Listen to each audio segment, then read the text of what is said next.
नमो नारायण, जय जय श्री राधे। दोस्तों, कैसे हैं आप सब? उम्मीद करता हूं कि आप सभी सुखी होंगे, संपन्न होंगे, आनंद पूर्वक होंगे।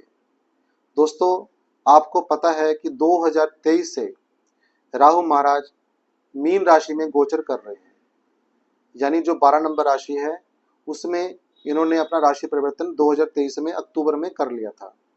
लेकिन उसके बावजूद भी कर्क राशि वालों को कुछ ज्यादा फायदा नहीं हुआ, बल्कि उनके जीवन में समस्याएं और बढ़ गई।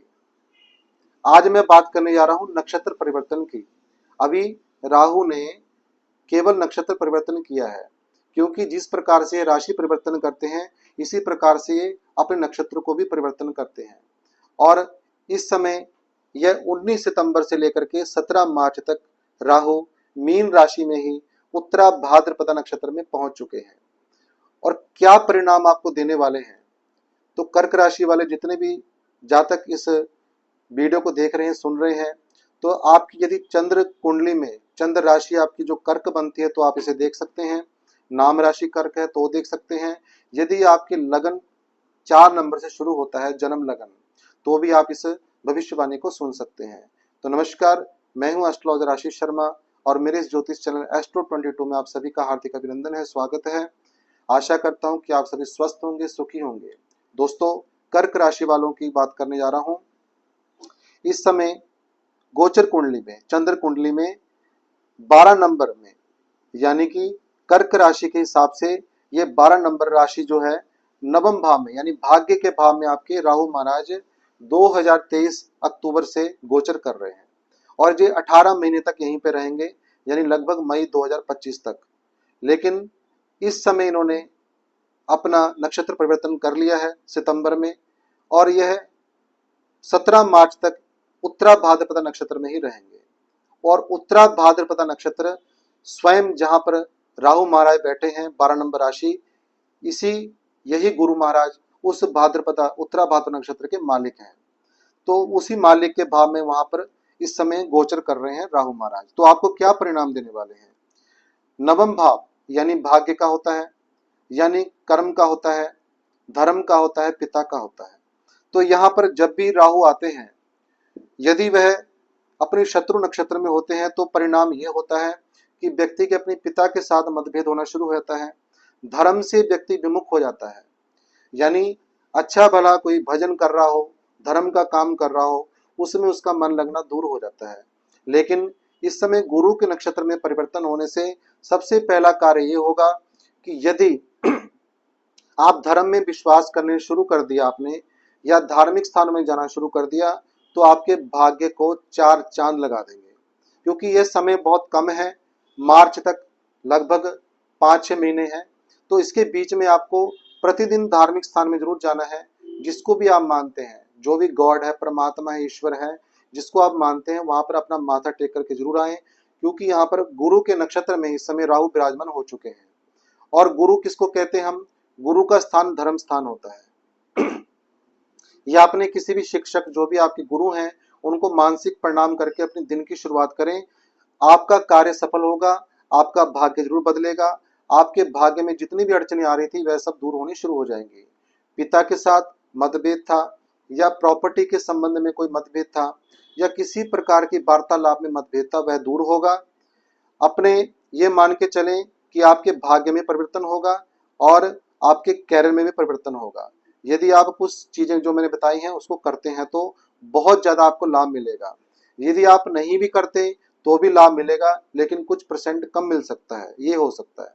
क्योंकि जब भाग्य स्थान में राहु उत्तरा भाद्रपदा नक्षत्र मीन राशि के अंतर्गत जो आते हैं, इसमें जब गोचर करेंगे तो लाभ तो देंगे ही देंगे, भाग्य तो बदलेंगे बदलेंगे।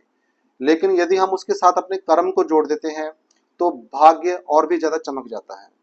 अब यहां से बैठ करके कर्क राशि में नवम भाव में से राहु आपके प्रथम भाव यानी लगन को देखेंगे अपनी 5वीं दृष्टि से।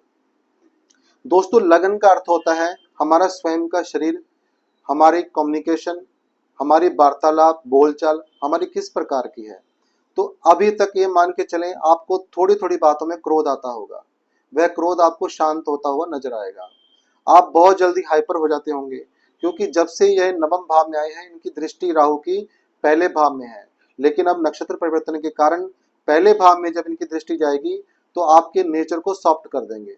जो आपको क्रोध आता है, आप कोई भी काम करेंगे सोच समझ के करेंगे, कहाँ पर क्या बोलना है, कैसे बोलना है, जिससे मेरी रेपुटेशन खराब ना हो, इस प्रकार की चीजें सोच करके आप आगे अपना स्टेप उठाएंगे जीवन में।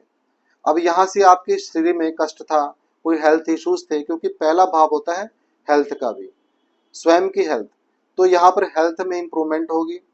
और इसके अलावा जब इनकी दृष्टि अगली पड़ती है, यानी सप्तम दृष्टि तीसरे भाव में, तो आपके पराक्रम से, आपके साहस से, जो आप मेहनत कर रहे हैं, आप बहुत अपना भाग्य बदल सकते हैं, अपने कैरियर को बदल सकते हैं। राहु महाराज ये चीजें सब आपको करवाने पे मजबूर करेंगे, और करेंगे ही करेंगे। तीसरा भाव छोटे भाई बहनों का भी होता है, छोटी मोटी यात्राओं का भी होता है, तो छोटी मोटी यात्राएं आपकी जरूर होंगी। इसके अलावा छोटे भाई बहनों के साथ कोई मतभेद था वह दूर होगा। अब इनकी अगली दृष्टि पंचम भाव में पड़ती है। पंचम भाव होता है पूर्व जन्म के कर्मों का, संतान का, विद्या का, लव अफेयर का। तो यहाँ पर ये मान के चलें उत्तरा भाद्रपद नक्षत्र में आते ही आपके लव स्थान को मजबूत करेंगे, प्रेम के स्थान को मजबूत करेंगे। यानी आपको पीछे आउटपुट कुछ अच्छी नहीं मिल रही थी, तो अब बहुत अच्छी आउटपुट आपको मिलनी शुरू हो जाएगी। जो विद्या में अड़चन आ रही थी विद्यार्थियों को, वह दूर होनी शुरू हो जाएगी।